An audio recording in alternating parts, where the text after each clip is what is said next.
And welcome! This is Olympus Lock, and today we'll walk you through the installation process for our Cascade Series disc tumbler cam locks, models 951 through 961. We'll cover everything from identifying the lock components to properly installing and securing the lock.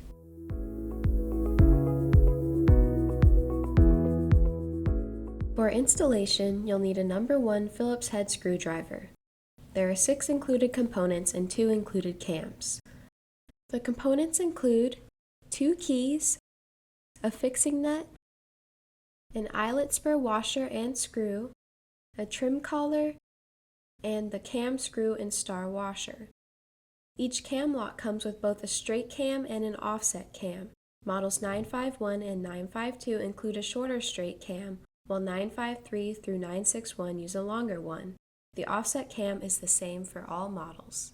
Now that we've covered the tools and components, let's move on to the installation process.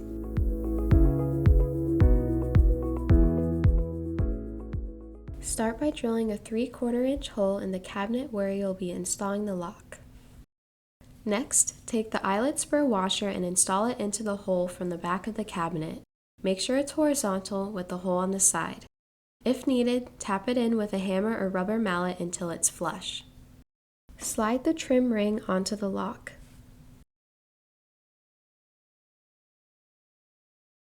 Insert the lock into the hole from the front of the cabinet, making sure the retainer staple is positioned at the top. From the back side, thread on the fixing nut and tighten it securely.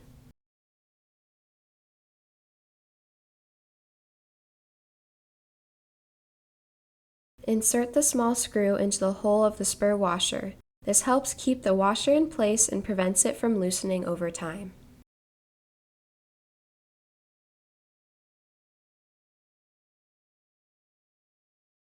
Install the cam in the correct position based on whether you're using it for a door or a drawer.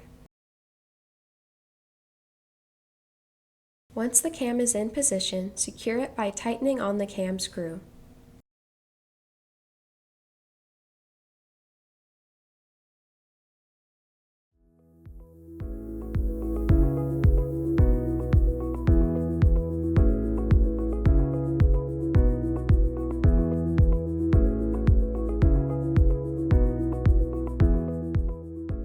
Thanks for watching! If you have any questions or need more information about the Cascade Series disc tumbler cam locks, please don't hesitate to contact us. You can reach us by email, phone, or visit our website. We're here to help.